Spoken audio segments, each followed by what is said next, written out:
Okay, तो आज की हम 11वीं अपनी क्लास स्टार्ट करते हैं। हमारी 11वीं क्लास का टॉपिक है ऑब्जेक्शन किल इन एडवांस, कि हम किसी के भी ऑब्जेक्शंस को एडवांस में कैसे किल कर सकते हैं। जैसे हमारे पास ऑब्जेक्शंस आते हैं कि भाई मेरे पास पैसे नहीं है, मेरे पैसे आप भर दो। या आप उसको ये या कोई आपको ये कहता है कि भाई ये मुझे ना सर खपाई वाला काम लगता है। या कोई आपको ये कहता है कि भाई मेरे पास पैसे नहीं है या मेरे पास टाइम नहीं है। या आपको कोई ये बोलता है कि मेरे साथ ना कहीं स्कैम ना हो जाए। तो इस तरह के जो ऑब्जेक्शंस हैं हम उनको एडवांस में कैसे ना किल कर सकते हैं, उनको एडवांस में हम कैसे ख़त्म कर सकते हैं। तो सबसे पहले तो हमें ये चीज़ पता होनी चाहिए। मैंने आपको लास्ट में बताया था कि जितने भी हमारे पास स्किल्स होते हैं, स्किल्स हमेशा प्रैक्टिस करने से आते हैं, स्किल्स सुनने से नहीं आते। आप जब तक खुद प्रैक्टिस नहीं करोगे आपको स्किल्स नहीं आएंगे।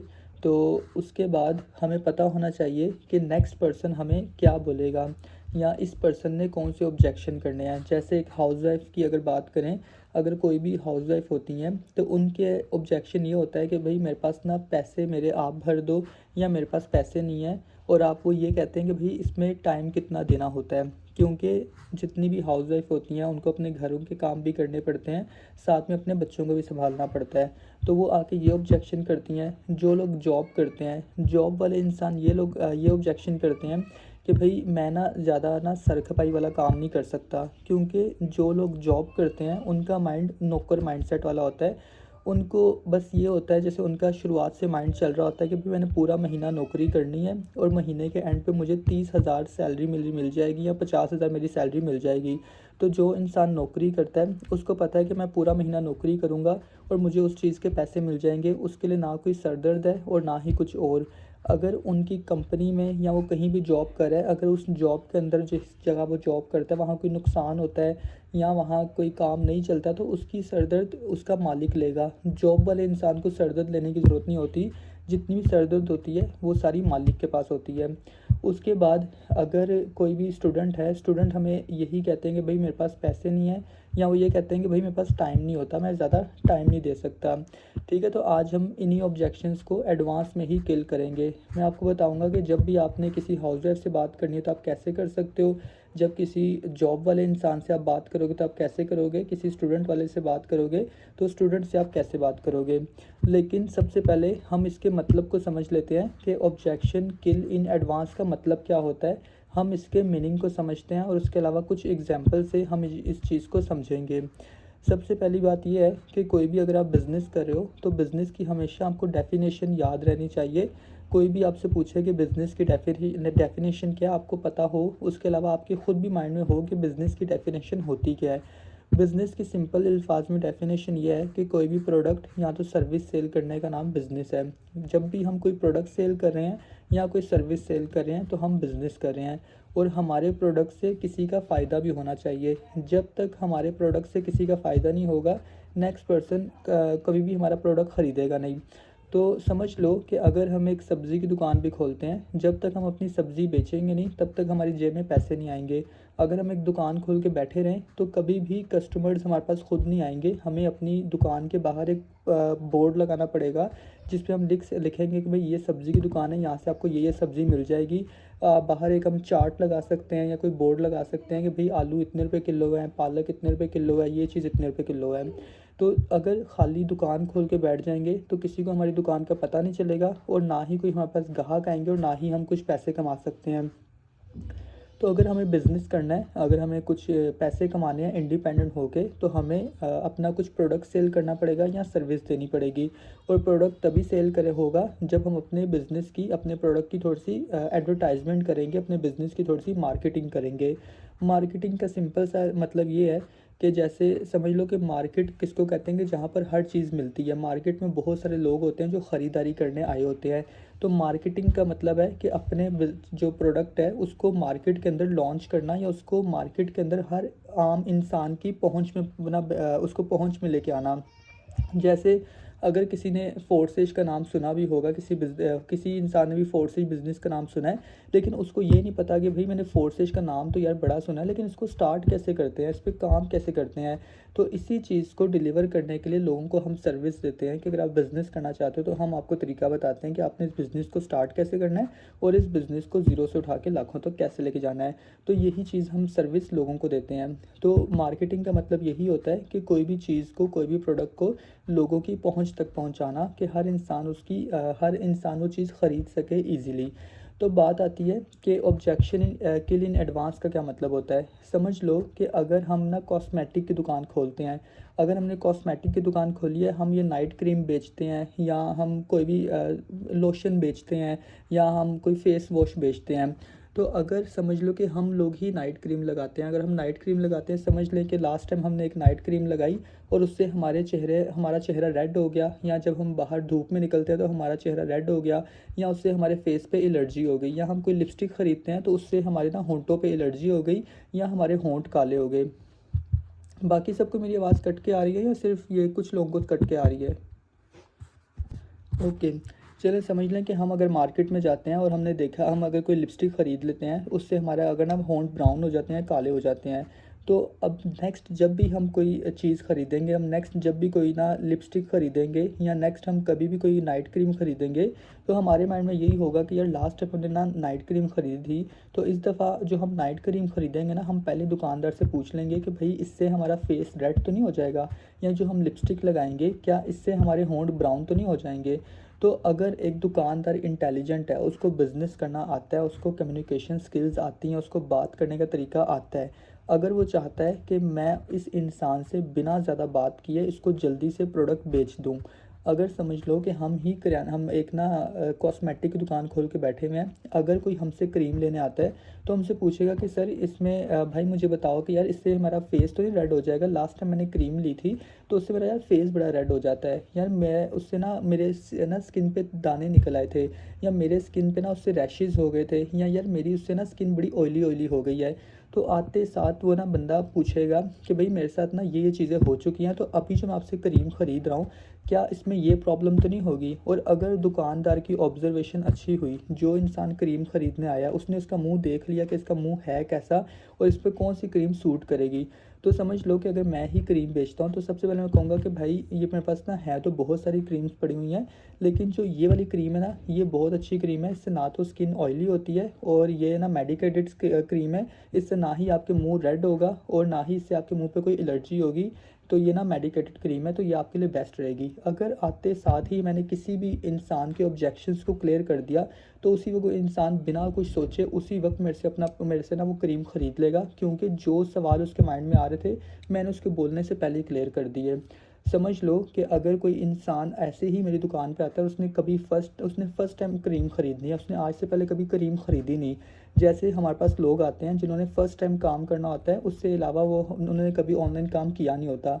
समझ लें कि कोई फ़र्स्ट टाइम हमारे पास ना क्रीम ख़रीदने के लिए आता है, हर इंसान के माइंड में होता है कि यार मैंने फ़र्स्ट टाइम क्रीम ख़रीदनी है, क्या पता मेरा मुंह ना यार ख़राब हो जाए या मेरे मुंह पे एलर्जी ना हो जाए, तो बस मुझे ऐसी क्रीम चाहिए जिससे मैं गोरा हो जाऊं या मेरे मुंह पे जो दाने हैं वो ख़त्म हो जाएं।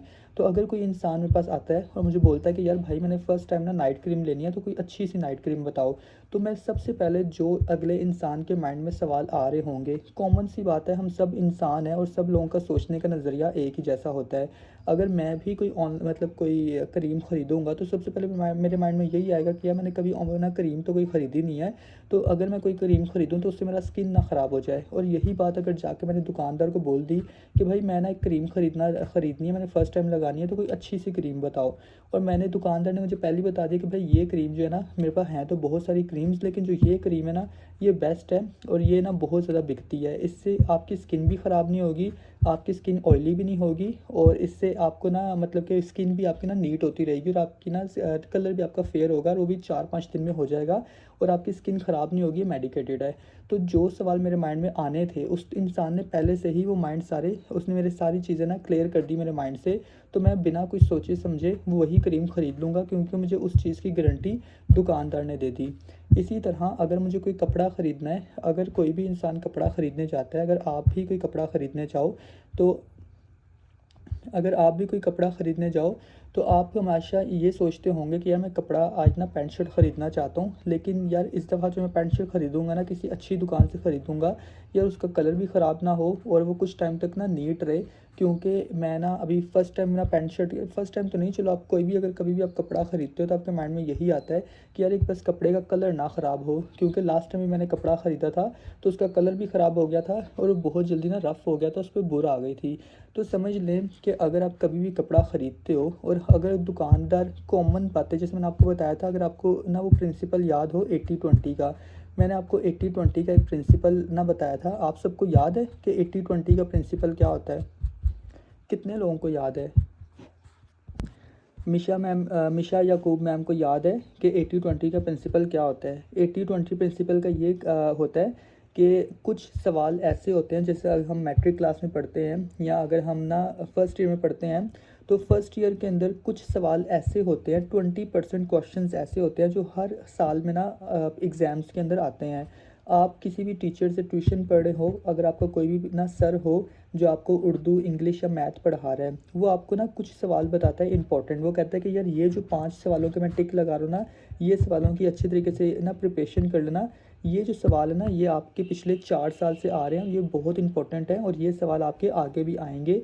तो इस साल भी ना ये सवाल आते रहेंगे।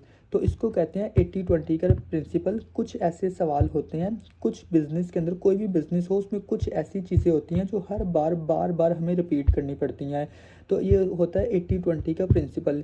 80% एक अगर बायोलॉजी की किताब है, मैट्रिक क्लास की अगर बायोलॉजी की किताब है, उसमें 80% सवाल ऐसे होते हैं जो कि नहीं आते, जिनका कोई चांस ही नहीं होता कि ये पेपर में आएंगे। लेकिन 20% सवाल ऐसे ज़रूर होते हैं जो हर साल के साल पेपर्स में आते ही आते हैं। वो कोई भी क्लास हो, 8वीं की क्लास हो, 5वीं की क्लास हो, 12वीं की क्लास हो, ग्रेजुएशन हो, उसमें कुछ गिन के 20% क्वेश्चन ऐसे होते हैं, 5-6 सवाल ऐसे होंगे जो हर साल के साल आएंगे ही आएंगे। 2020 में भी आए होंगे, 21 में भी आए होंगे, 22 में भी आए होंगे, 25 में भी आए होंगे। तो इसको कहते हैं 80-20 का प्रिंसिपल। तो इस चीज़ को आपने याद रखना है। 80-20 प्रिंसिपल हमें ये कहता है कि हर बिजनेस के अंदर 20% क्वेश्चंस ऐसे होते हैं जो हर इंसान करता ही करता है, और कुछ 20% चीज़ें ऐसी हैं जो हर इंसान सोचता ही सोचता है। 20% चीज़ें, अगर आप कपड़ा ख़रीदने के लिए जाओगे तो 20% सवाल ऐसे होंगे जो हर इंसान के माइंड में आते हैं। कोई भी चीज़ आप ख़रीदो, अगर कोई लोग ऑनलाइन बिज़नेस करते हैं तो 20% सवाल ऐसे होते हैं जो हर इंसान के माइंड में आते ही आते हैं। अब वो 20% सवाल क्या होते हैं वो मैं आपको बाद में बताऊंगा। फ़िलहाल कपड़े की बात करते हैं। अगर कोई भी इंसान कपड़ा ख़रीदे तो उसमें से 80% लोग ऐसे होंगे जो ये मतलब कि जो थोड़ी बहुत 2-3 बातें हैं ना जो अपने माइंड में रखेंगे। तो 20% चीज़ें ऐसी होती हैं जो 80% लोग हमेशा सोचते हैं और वैसा ही सोचते हैं। अगर समझ लो कि मैं एक कपड़ा ख़रीदता हूँ और अगर आप लोग भी एक कपड़ा ख़रीद रहे हो तो हमेशा आप यही सोचोगे कि यार ये जो कपड़ा है ना, इसका क्या कलर ख़राब ना हो, या इसके ऊपर बुर ना आ जाए, या ये सर्फ़ से धोने में ना ख़राब ना हो जाए कपड़ा।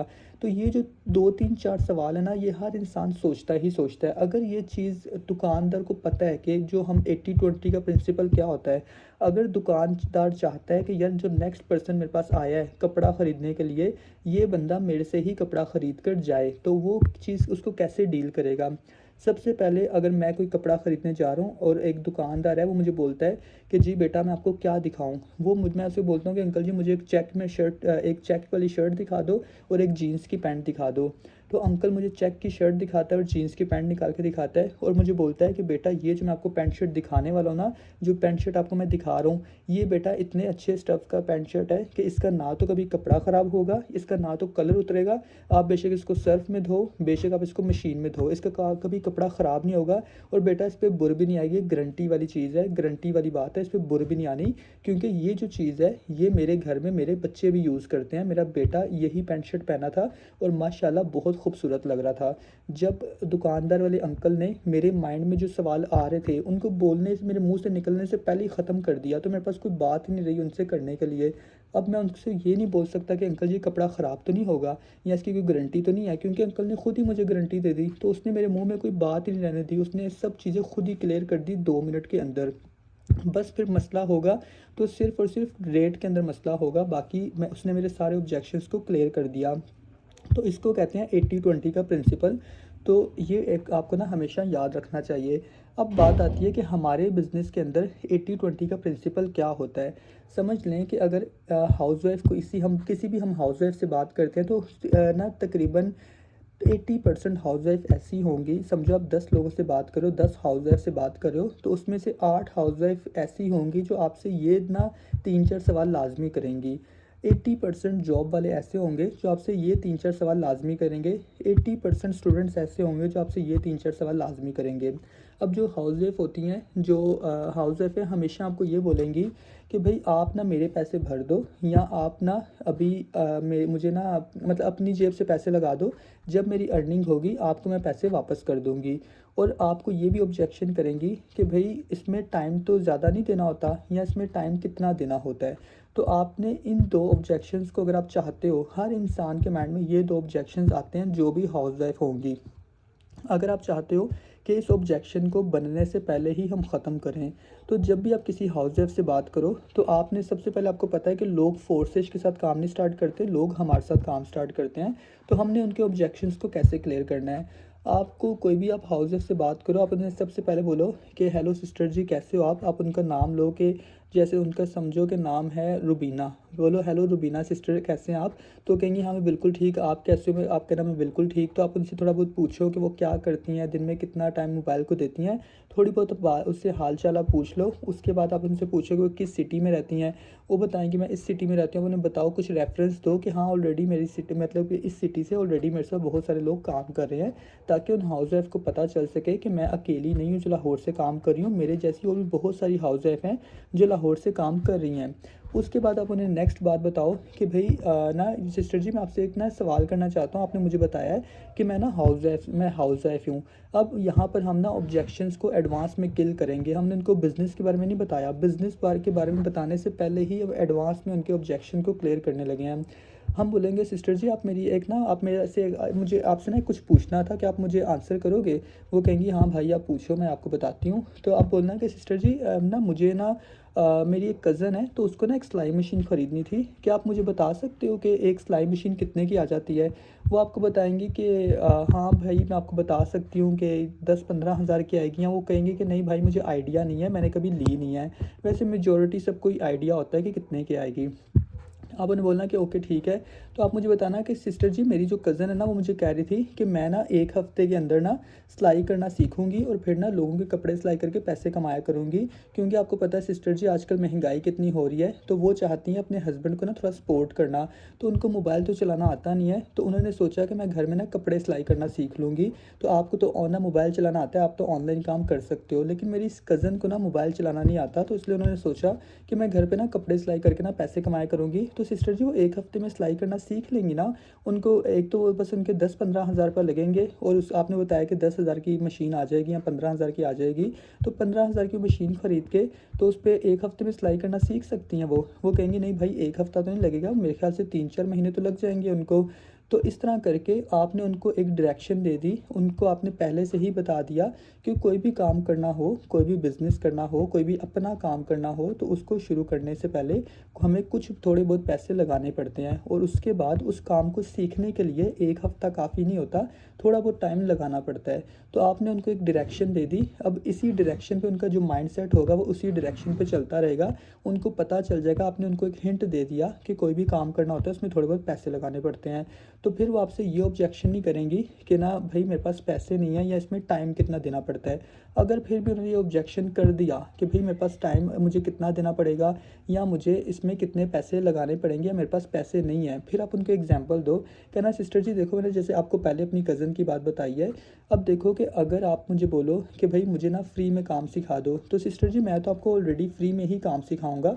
आपने मुझे कोई पैसे नहीं देने, मैं आपको फ्री में काम सिखाऊंगा। हम तो ऑलरेडी पैसे कमा रहे हैं, हमारे पास तो हमारे अकाउंट हैं। अगर मैं आपको ये भी बोलूँ कि मैं आपको ना सिलाई का काम फ्री में सिखाता हूँ, तो हम तो आपको फ्री में सिलाई का काम सिखा देंगे।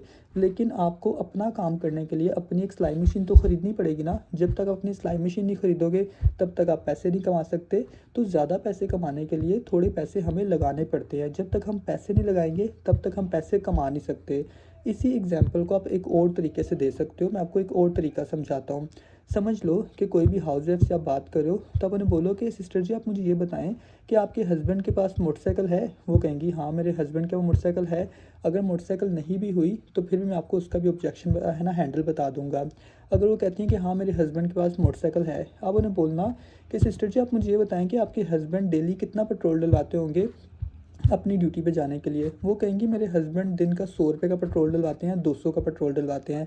तो फिर आप उन्हें बोलो कि सिस्टर जी अगर आपके हस्बैंड 200 रुपये का पेट्रोल डलवाते हैं तो मतलब महीने का 6,000 का पेट्रोल डलवाते हैं, तब जाके अपनी ड्यूटी पे पहुंचते हैं। तो अगर कभी आपके हस्बैंड 200 रुपये का दिन में पेट्रोल ना डलवाएं तो क्या वो अपनी ड्यूटी पे पहुंच सकते हैं? वो कहेंगे नहीं पहुंच सकते। तो कहना सिस्टर जी आपके हस्बैंड की सैलरी कितनी है? वो कहेंगी मेरी हस्बैंड की सैलरी 40,000 है या 45,000 है। तो आप उन्हें बोलना कि सिस्टर जी आप खुद देखो आपके हस्बैंड को 40,000 की सैलरी लेने के लिए हर महीने के महीने 6,000 का पेट्रोल डलवाना पड़ता है। अगर आपके हस्बैंड हर महीने के महीने 6,000 का पेट्रोल नहीं डलवाएंगे तो महीने का 40,000 भी नहीं कमा सकते। तो सिस्टर जी इससे यही जाहिर होता है कि कोई भी पैसा हमें कमाना हो, कुछ भी पैसे कमाना चाहें तो पैसे कमाने के लिए थोड़े बहुत पैसे लगाने ही पड़ते हैं। बिना पैसे लगाए हम पैसे नहीं कमा सकते। अगर आपके हस्बैंड ये सोचे कि भाई मैं तो पेट्रोल डलवाऊंगा नहीं मोटरसाइकिल पे, मैं तो ऐसे ही जाऊंगा, तो जब तक आपके हस्बैंड पेट्रोल नहीं डलवाएंगे तब तक उनकी मोटरसाइकिल चलेगी नहीं और तब तक वो अपनी ड्यूटी पे पहुंच नहीं पाएंगे, और जब ड्यूटी पे नहीं जाएंगे तब वो पैसे नहीं कमा सकते। इसी तरह अगर आपके हस्बैंड के पास मोटरसाइकिल नहीं भी है, अगर वो रक्शे पे भी अपनी ड्यूटी पे जाएं और रक्शे में अगर दिन का 100 रुपये का भी उनका ना किराया लगे तो महीने का 3,000 लगता है। तो उनको अपनी ड्यूटी पे पहुंचने के लिए हर महीने के महीने 3,000 लगाना पड़ता है। वो 3,000 लगाते हैं तब जाके वो महीने के एंड पे 30,000 या 40,000 की सैलरी लेते हैं।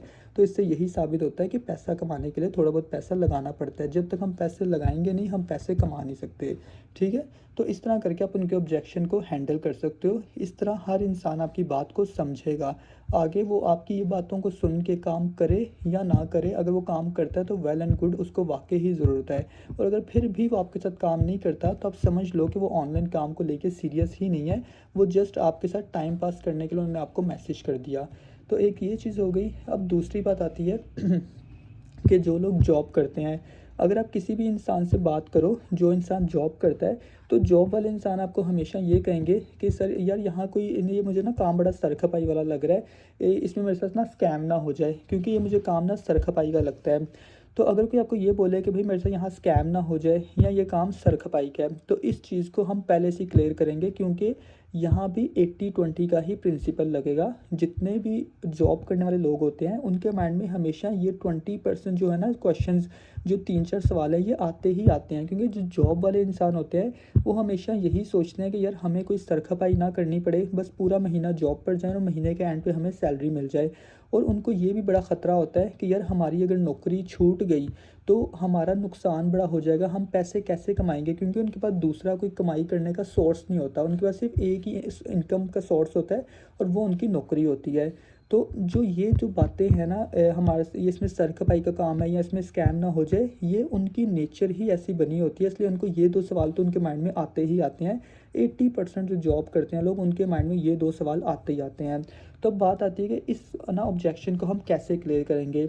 समझो कोई भी नौकरी करने वाले आप इंसान से बात कर रहे हो कॉल पे, और जो भी मैं आपको ये बता रहा हूँ ऑब्जेक्शन स्किल एंड एडवांस, ये आपने कभी भी मैसेज पे नहीं किसी को बात करनी है, ना ही वॉइस मैसेज पे करनी है।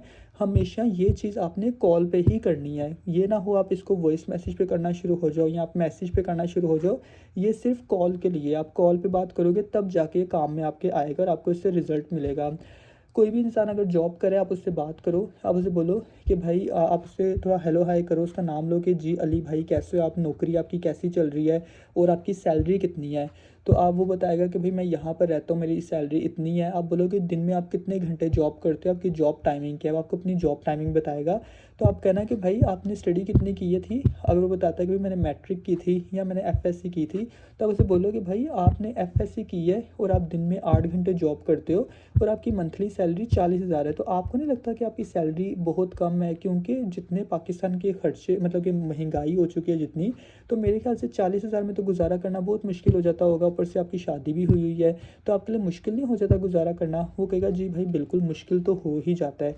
तो उसे कहना कि भाई देखो आपको ना ये 12,000 कमाना, ये 40,000 की नौकरी लेने के लिए आपको 12 साल नौकरी करनी पड़ेगी। यार खुद सोचो कि यार हम 12 साल नौकरी करते हैं, 12 साल के बाद नौकरी जब हमारी सॉरी स्टडी करते हैं, 12 साल हम स्टडी पहले करते हैं, उसके बाद फिर हमें नौकरी बड़ी मुश्किल से मिलती है। एक तो जब नौकरी बहुत मुश्किल से मिलती है, उसके बाद ड्यूटी टाइमिंग बहुत ज़्यादा होती है। तो ड्यूटी टाइमिंग भी इतनी ज़्यादा है, उसके बाद हमने 12 साल स्टडी भी की, 12 साल स्टडी करने के बावजूद हमें नौकरी नहीं मिलती। और चलो अगर नौकरी मिल भी गई, ऊपर से सैलरी बहुत कम होती है। तो यार ये तो इतना सरासर नाइंसाफ़ी है हमारे साथ एक किस्म की। वो कहेगा हाँ यार बिल्कुल। फिर आप उसको बोलो कि यार मेरा ना एक ना कज़न है, तो वो ना हाँ बस आप पहले आप उनसे ना इतनी बात कर दो कि आपने ना भाई 12 साल अपनी स्टडी की है, और 12 साल स्टडी करने के बाद आपकी 40,000 नौकरी लगी है। तो मेरे ख्याल से बहुत ना नाइंसाफ़ी है कि इतना स्टडी करने के बाद भी आप इतनी कम सैलरी पे काम कर रहे हो।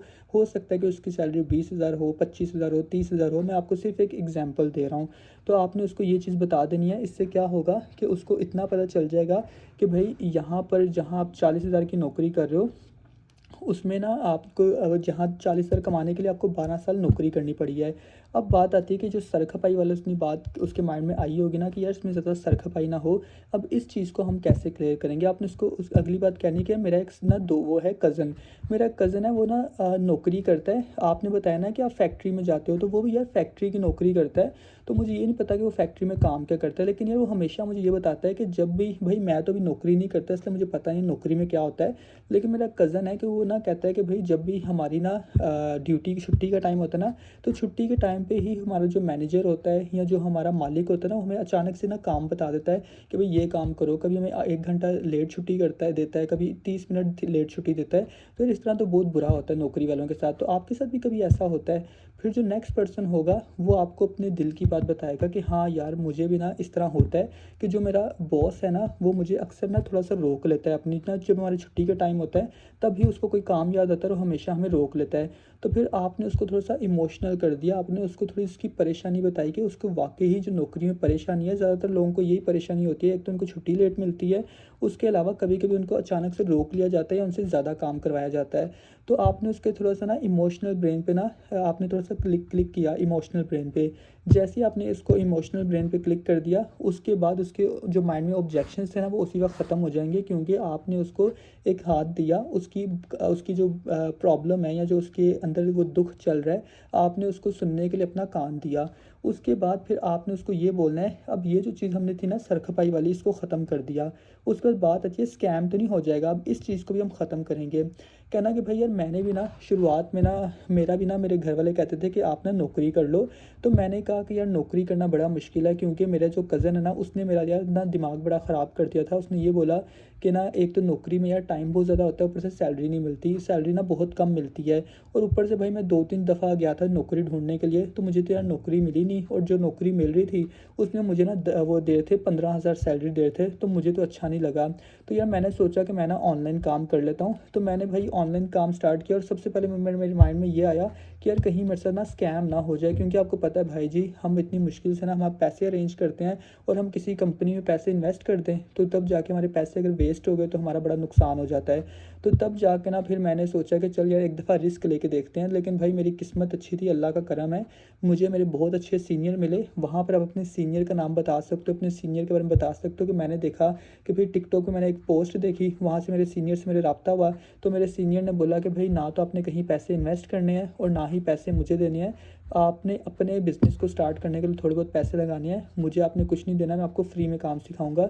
तो कहना यार उसी वक्त मुझे बड़ी खुशी हुई कि यार मुझे किसी को पैसे भी नहीं देने और मुझे काम भी फ्री में सिखाया जाएगा, तो कितने अच्छे लोग हैं ये लोग। तो कहना कि भाई मैंने वहाँ पर ना अल्लाह का नाम लेके काम को शुरू किया। उसके बाद भाई आज मैं आपके सामने हूँ, तो यहाँ से मैं अच्छी ना इनकम भी कर लेता हूँ। और आपके जैसे बहुत सारे लोग ऐसे हैं जो अपनी ड्यूटी के साथ यहाँ पर महीने का 40-50 हज़ार ईज़िली कमा लेते हैं। तो आप यहाँ जॉब जैसे करें ना, आप शाम के टाइम कुछ टाइम फ्री होते होंगे, तो आपकी तरह के भी और भी बहुत सारे लोग हैं जो आपको हमारे ग्रुप में मिलेंगे। तो आपको यहाँ पर लाज़मी काम करना चाहिए। यहाँ पर आप जब तक पैसे कमाने के काबिल नहीं बन जाते, मैं आपका साथ दूँगा, तो बेफ़िक्र हो जाओ, मैं आपके साथ हूँ। ये करके आपने उस बंदे को सारा ना मुतमईन कर दिया। आपने उसको अपनी स्टोरी सुना दी कि भाई मैं भी यही सोचता था कि मेरे साथ स्कैम तो नहीं होगा। ये बात उसको बोलने से पहले ही आपने उसके माइंड से ही ऑब्जेक्शन को ख़त्म कर दिया, आपने उसके माइंड से चीज़ निकाल ही दी। उसके बाद उस आपने बोला कि सरखपाई वाला काम है, तो सरखपाई वाला उसके माइंड में जो बात आई होगी वो चीज़ हमने ऐसे ही क्लियर कर दी कि हमने उसको बताया कि भाई यहाँ पर ना आपको देखो 12वीं आपने की है, 12 साल आपने लगाए हैं और 12 साल लगाने के बाद जाके आपको 40,000 की नौकरी मिल रही है या 40,000 आप कमा रहे हो।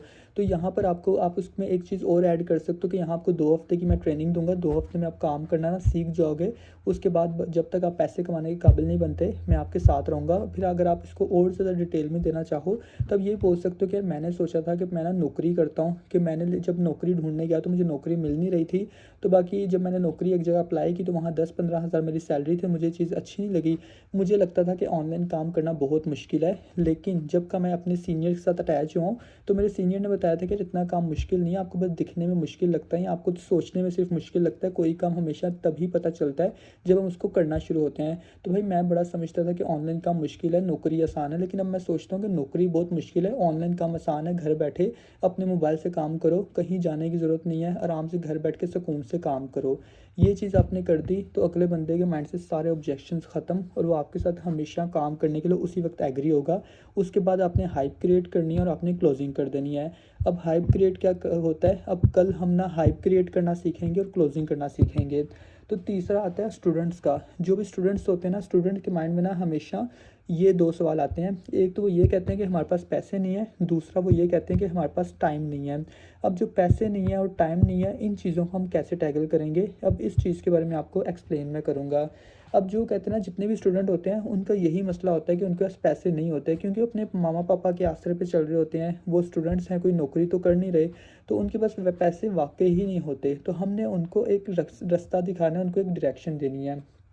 तो जब भी आप किसी स्टूडेंट से बात करो, आप उनको सबसे पहले बताओ कि हाँ जी भाई, आपका क्या हाल है। आप उसका नाम लो, उसको बोलो कि भाई कैसे हो आप, कहाँ पर रहते हो, क्या करते हो। और अच्छा, तो आप अभी ना स्कूल आप जाते हो, आप कॉलेज जाते हो, तो आपके पास दिन में कितना टाइम होता है, कितने टाइम आप सोशल मीडिया को देते हो। आपको बताएगा मैं यार दिन में ना 3-4 घंटे ना सोशल मीडिया को देता हूँ।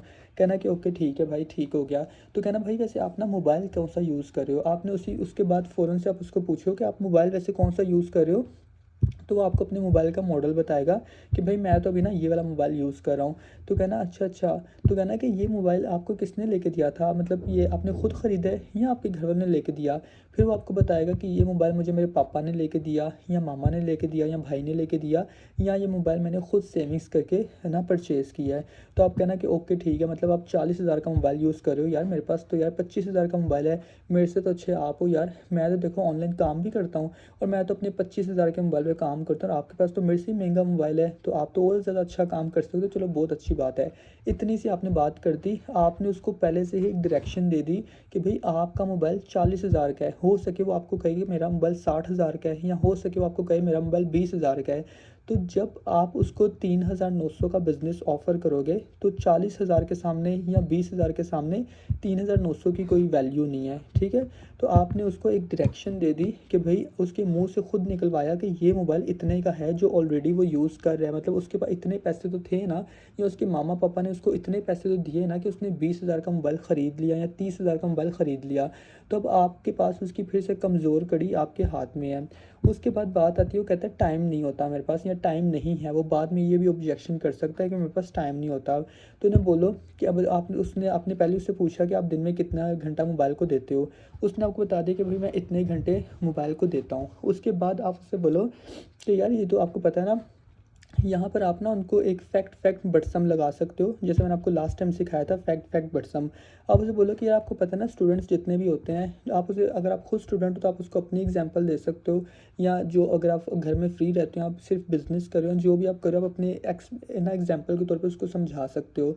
तो अगर आप उसको बात करोगे मेरे पास टाइम नहीं होता, इस चीज़ को आपने संभालना है, तो आप उसको ये बात करोगे कि भाई देखो कि ना, जितने आजकल ना बहुत सारे स्टूडेंट्स ऐसे होते हैं जो अपना सुबह कॉलेज के टाइम ना कॉलेज में जाते हैं, अपना कॉलेज से आकर अपना खाना वाना खा के ट्यूशन जाते हैं, और ट्यूशन से बाद में आके पूरा दिन सोशल मीडिया को यूज़ करके शाम से लेकर रात को अपना टाइम वेस्ट करते रहते हैं।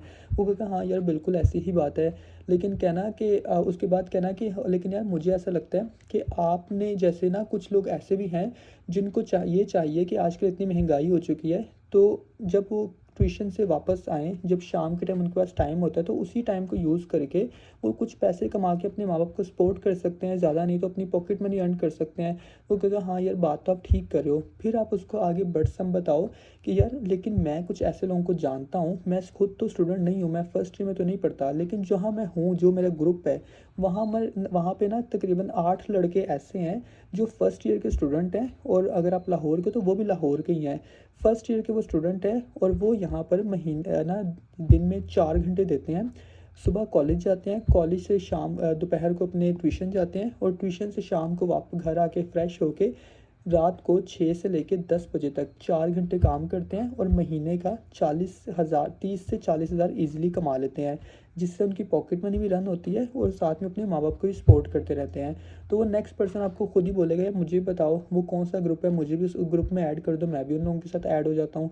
तो आप कहोगे कि हाँ ठीक है, वो तो मैं आपको ना उसी ग्रुप में ऐड करूँगा, मैं भी उसी ग्रुप में हूँ। लेकिन मैं आपको बता रहा हूँ कि आपके जैसे लड़के ऑलरेडी बहुत सारे लोग मेरे साथ काम कर रहे हैं और यहाँ से अच्छी अर्निंग कर रहे हैं।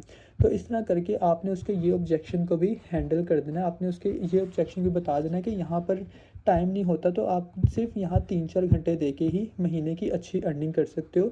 उसके बाद आप उसकी क्लोजिंग करोगे, अगर उसको क्लोजिंग में कोई ऑब्जेक्शन आएगा तो फिर आप उसको पुरानी ही बात याद करवा देना। वो कहेगा ना कि मेरे पास पैसे नहीं है, तो उसको पुरानी ही उसकी बात याद करवा देना कि यार देखो, आपने मुझे खुद बताया है कि आप यहाँ 40,000 का मोबाइल यूज़ कर रहे हो, आप 20,000 का मोबाइल यूज़ कर रहे हो। तो यार आप 20,000 का मोबाइल यूज़ कर रहे हो सिर्फ टाइम वेस्ट करने के लिए। यहाँ पर तो आपने सिर्फ 4,000 लगा के आपने यहाँ से पैसे कमाने हैं, यहाँ आपके पैसे वेस्ट थोड़ी होंगे। यहाँ से तो आपको अपने 2 स्टोर्स मिलेंगे, जिन स्टोर्स पे आप काम करोगे और लाइफ टाइम फिर डॉलर्स कमाते रहोगे। अगर भाई आप दिन का $5 भी कमाना शुरू हो जाओ, तो महीने का आप $150 कमा सकते हो पाकिस्तानी, आप 45,000 कमा सकते हो।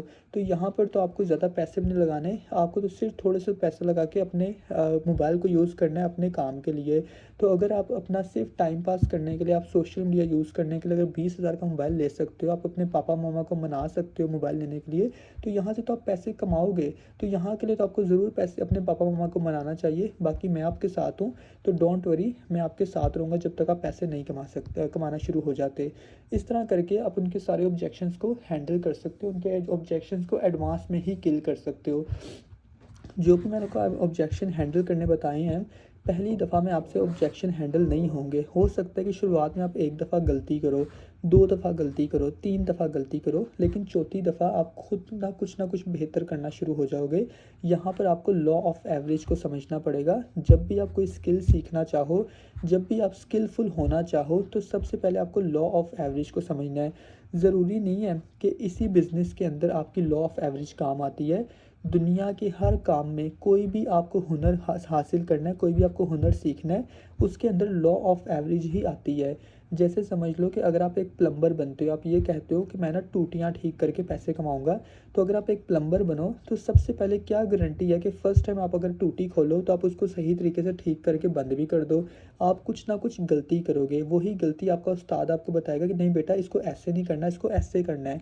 आप दूसरी दफ़ा टूटी बंद करोगे, हो सकता है फिर आपका पानी लीक होए, आप कुछ ना कुछ फिर गलती कर दो। तो इसी तरह 1 दफ़ा, 2 दफ़ा, 3 दफ़ा गलती करोगे तो चौथी दफ़ा आप कुछ ठीक होना शुरू हो जाओगे। अगर आप एक ना बाइक का काम भी करना मतलब कि सीखना चाहते हो, अगर आप बाइक ठीक करना चाहते हो, तो कोई गारंटी नहीं है कि आप पहली दफ़ा अगर इंजन खोलोगे तो उसको ठीक तरह बंद भी कर दोगे। हो सकता है आप कोई गलती कर दो या आपको समझ ना आए। दूसरी दफ़ा कोशिश करोगे, फिर हो सकता है आप पहले से कुछ बेहतर हो जाओ।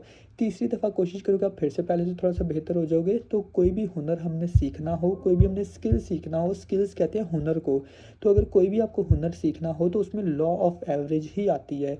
लॉ ऑफ़ एवरेज के फ़ॉर्मूले को समझ के ही हमने हर चीज़ में काम करना होता है, तभी हम हुनरमंद हो सकते हैं। जब तक हम लॉ ऑफ़ एवरेज को नहीं समझेंगे, अगर आप यहाँ काम करोगे, आप ये सोचो कि भाई ये सर आकाश जो रात को समझाते हैं वो तो आराम से बातें करते रहते हैं, लेकिन हमसे तो बात होती नहीं है, या मेरे से तो हमेशा कोई गलती हो जाती है, या जब भी आप किसी से बात करो तो आपकी दिल की धड़कन तेज़ हो जाती होगी। ये बिल्कुल कॉमन सी बात है। अगर आप किसी से बात करोगे और किसी से जब आप खुद को ये शो करवाओगे कि हाँ भाई हमें सब कुछ आता है और नेक्स्ट पर्सन को हमारी ज़रूरत है, हम आपको कुछ ना इस काबिल बना सकते हैं कि आप भी घर बैठे ऑनलाइन बिजनेस, ऑनलाइन पैसे कमाओ। तो जब भी आप किसी से बात करोगे, आपका मुंह भी लाल हो सकता है, आपके दिल की धड़कन भी तेज़ हो सकती है, आपको थोड़ा सा पसीना भी आ सकता है, ये कॉमन चीज़ें हैं। कोई भी हम काम न्यू करें और जिसमें हमें खुद पे यकीन ना हो कि यार अभी हम इसमें परफेक्ट नहीं हुए, तो उसमें हमारे मुंह पे पसीना आना, हमारी दिल की धड़कन तेज़ होना, ये सब चीज़ें कॉमन बात हैं। तो यही आपका डर है जिसको आपको जीतना है। अगर इसी डर को आपने जीत लिया तो खुद पे जिस दिन आपको यकीन हो गया कि हाँ अब मुझे सब कुछ आता है, अब मैं ठीक होना शुरू हो गया हूँ, उसी दिन आप कामयाब हो जाओगे। तो लॉ ऑफ एवरेज को समझना है। और शुरुआत में अगर आपको ये सब चीज़ें डर लगती हैं, ये सब चीज़ें मेरे साथ भी हो चुकी हैं, सब चीज़ें हर सीनियर के साथ हो चुकी हैं। जो भी अच्छे पैसे कमाता है, ये सब चीज़ें हर इंसान के साथ हो चुकी हैं। जब मैं किसी से फर्स्ट टाइम मैंने किसी को ना जब मैंने फर्स्ट टाइम स्टोरी टेलिंग की, फर्स्ट टाइम स्टोरी टेलिंग करने से मेरी धड़कन बहुत तेज़ हुई, मेरा मुंह लाल हो गया, मुझे पसीना आना शुरू हो गया, डर के मारे कि मेरे से कोई गलती ना हो जाए। मैंने फ़र्स्ट टाइम जब ना ऑब्जेक्शन एडवांस में किल करना स्टार्ट किया, तो फर्स्ट टाइम मेरा फिर से मेरा धड़कन तेज़ हुई, मेरा मुंह लाल हो गया, मुझे चीज़ें भूलना शुरू हो गई, मैं बोलता कुछ था, मेरे मुंह से निकल कुछ और जाता था। जब भी मैंने कोई नए जो भी मैंने सीखता था चीज़ें, कोई भी मैं स्किल सीखता था, तो मैं जब भी कुछ मुंह से निकालना चाहता था, तो मैं निकालता कुछ था, निकल कुछ और जाता था। तो आहिस्ता-आहिस्ता गलतियाँ करके ही मैं सीखा। जो मेरी गलतियाँ होती थी, उसको मैं अपने पास लिख लेता था कि अब इस दफ़ा मैंने ये बात ना एक्स्ट्रा कर दी है, नेक्स्ट टाइम मैंने ये बात नहीं करनी, यहाँ पर आकर मैंने गलती की थी। उसके बाद जब भी मैंने किसी से बात करनी होती थी, तो वो सब चीज़ें मैं पहले से ही अपने पास लिख लेता था कि पहले मैं ये बात करूँगा, फिर दूसरी दफ़ा ये करूँगा, तीसरी दफ़ा ये करूँगा। जो चीज़ें मैंने अपने पास नोट्स बना लिए अपने, फिर उसी नोट से मैंने 1 दफ़ा बात की, 2 दफ़ा बात की, 3 दफ़ा बात की। जब 5-6 दफ़ा मैंने उन नोट्स के ऊपर से देख के बात कर ली किसी से, फिर वो सब चीज़ें मेरे माइंड में याद हो गई। फिर अब मुझे सोचने की ज़रूरत नहीं पड़ती, क्योंकि ये बातें मैं इतनी दफ़ा कर चुका हूँ, इतने दफ़ा ऑब्जेक्शंस हैंडल कर चुका हूँ कि अब ये बातें मुझे सोचने की ज़रूरत नहीं पड़ती, ऑटोमैटिकली मेरे मुँह से निकलती रहती हैं। तो ये आज का टॉपिक था ऑब्जेक्शन।